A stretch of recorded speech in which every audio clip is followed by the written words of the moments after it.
What a win. What a absolute just masterclass in owning the paint, because Coach just pointed out they did not own the 3-point line, but the Sixers win by 6 as we welcome you here to Sixers Post-Game Live, brought to you by Cure Auto Insurance. Amy Fiddle, the coach, Jim Lynam, and Mark Jackson alongside. And Coach, I'll start with you because you just gave that stat. And I don't think I realized at the time how much better the Trailblazers shot from 3, but the Sixers won the game by 6. Gritty play, going inside, and just winning those kind of defensive battles at the end. Yeah, Gritty is right. I think the overall defensive effort by, and let's establish it, Amy, this is VJ and the bench is what we're watching these last 2 nights. So, really impressive. This was a good Portland team that they beat. And to be able to be strong like this at the end of the game, it's very impressive to me. Yeah, make no mistake, this is a Trailblazers team that you look at their record and say, yes, now they're 4 games under 500, but they are absolutely trying to win. They are not in a situation like the Nets or the Jazz or those other teams that are looking for ping pong balls. They're a team that is capable of, and they've beaten a lot of really good teams. They've beaten the Thunder. They've beaten the Rockets twice. They've beaten the Lakers. They've beaten the Clippers. They're fighting for that spot out there in the West. So they were trying to win. This is not, Denny Avdija is an all-star, and the Sixers were able to take it to them. They won the third quarter. Make sure I get that out there. And then when there was that push comes to shove in the fourth quarter when it started getting tight, the Sixers answered. They really did, Amy. We spoke about this in the first half when we was doing so good. We was like, can we sustain this? Yeah. Because we have to play a third quarter and then a fourth. And we kept saying it. And they just sustained it. They surpassed it. This was a back-and-forth game during crunch time. And the 76ers did not fall. They prevailed during the heat of the moment. That's showing shouts out to them. Yeah, they won the third quarter 29-22. That's not often that you can say that. They win it by 7. And they were just able to really jump all over this Portland team. But you mentioned it. They came back. Portland Trailblazers did. They cut it to 4. That is our Colonial Nissan game changer, this stretch run where the Sixers, they started really feeling it. They thought, okay, Trailblazers going on a 10-0 run. And then you're thinking, watch VJ Edgecombe. Coach, you pointed out, it's the rookie along with the bench. And he has a shot like that. Yeah, and they're looking for him to do this, Amy. This is what he's adept at. He just gets to his left hand and rises over people. And when you need a winning play, this is absolutely a winning play. And Justin Edwards and the finish. Justin Edwards intercepting that mark right there, and then Justin Edwards getting in the lane, creating opportunities off a mistake by Portland, and then let me show you how you finish the ball. Yeah, let's go is right. So you can see there, this one. Was it a backcourt violation? Yes. 100%. Well, you know why I know it wasn't? Because it wasn't called. So we're going to go with that. And then, Coach, you pointed this out in real time. VJ Edgecombe absolutely is 100% aware of what that clock said. Yeah, you're going to see it. And watch, you'll see this foot come down like that in the backcourt. That is backcourt. Yes, it is. So see it right there. That's where he looked at the clock. Right at the clock. Went to his left, and his ability just to rise over the defender whenever he chooses to get a quality shot, really special. That's an unbelievable shot. It's an unbelievable shot for a guy that's 30 and been in the league for 12 years. It's an unbelievable. Let's face it, that guy, if you're 30, you've probably been in the league 15 years. Who am I kidding? But it's an unbelievable shot for a guy. That's his 4th double-double. He had 12 rebounds. That's a career high for him. No surprise when you look at VJ Edgecombe. But to have the wherewithal, and Mark, we talked about this, and I know coaches mentioned it too. The confidence that they have in VJ Edgecombe at 20 is remarkable. He does not play like a rookie when you look at moments like that. You call it just like that. The maturity of Edgecombe, he's not a 3 or 4 year college player. He's a rookie, a young rookie after 1 year. But once again, we say this all the time, people. And I'm going to make sure you understand this, because not everyone plays this way, especially not at a young age. He does winning things, meaning he rebounds, he defends, he dives on the ball, loose opportunities, and he makes assists for people to make the game easier. Those are winning plays. Oh, by the way, I'm going to get a bucket every now and then. Yeah. I'm going to get a highlight every now and then. But these are winning plays. He's capable of scoring more. But the best thing about VJ, he does those other things consistently, nonstop, every game. Yeah, we've seen him close games out for the Sixers, and he did just that as well tonight, helping out Quentin Grimes and Justin Edwards down the stretch. Let's check in now with Nick Nurse after this win. Obviously, you got to be good in your eyes to see, some of the guys like Justin and Quentin just, contributing. Yeah, for sure. I mean, I think, it's one of those games where just about everybody hit the floor, did something to help us. I don't know. I got Justin down for 2 steals. It seemed like he had a few more than that, and he had a couple big ones. Obviously, the big one there at the end. But, again, big key to the game was, I think we had 4 guys off the bench run a long run together there, which probably wasn't intended, but they just kind of kept it rolling. Really did their job to buy, I think. Justin and VJ some time to be really fresh there at the end, but good job by everybody. But Q and Justin, as you mentioned, were really good offensively for sure. How big was Andre, like, off the bench? It kind of seems huge. This was probably his best game in a while. Yeah, he looked really fresh and was great. I thought biggest thing was he just plugged the paint. They didn't maybe got one lob behind us tonight, and when we played them there, it was like nonstop. It felt like, right? They really do. Those bigs really. I mean, they put so much pressure on you coming downhill with all those guys that can score. And usually a big sometimes gets caught uphill helping, but we did a little bit of both. I thought we plugged the gaps, and then when they throw it up, we got back and knocked a few away. And obviously he was fantastic on the glass tonight.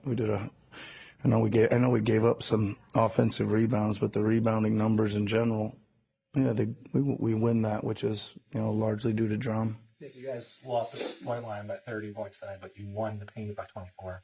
Is that the game plan to get hit with the paint that much? Well, I mean, they're playing super pressure on the perimeter with the big back at the rim or in the paint. So, you probably noticed we're setting a lot of high screens, and they're really good at defeating them without, but we had to keep holding those, and that gave, VJQ, Cam room to kind of slither around in there, and it ended up being, the shots again that present themselves. And we tried to stop a lot of their driving. They're number 1, I think, in the league in driving. So when you're plugging, they're going to have to kick out. I wish they wouldn't have made quite as many threes as they did. But I think during the stretch we took the lead, we kind of stopped the 3-point parade. Yeah. Nick, when you have a player like Justin, whose role is so much different when, the rest of the roster is healthy, how do you channel what he's able to do right now as he can play himself into a rhythm and put that in a situation like you normally have? Yeah, I mean, I think, I think that was one of the things, even early in the year last year, I felt we needed a kind of a role-playing, hard-playing defensive guy that could space the floor. I thought that a lot early last year, even when we were somewhat healthy, and I think he fits with the other guys pretty good.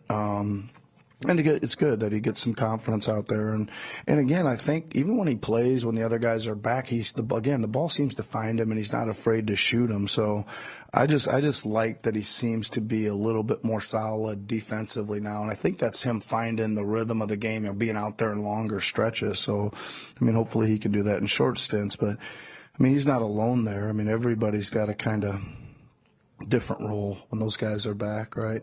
Hopefully we can kind of keep some of this stuff. Right? I kind of liked some of the stuff we're running offensively and a little more cutting and stuff. And I think that bigs are going to plug the lane like that. We can play through our bigs a little bit. Got a little wacky there for a minute, right? We tried to hit a couple back doors and stuff like that. It was probably overdoing it a little bit, but maybe we could use some of that stuff later.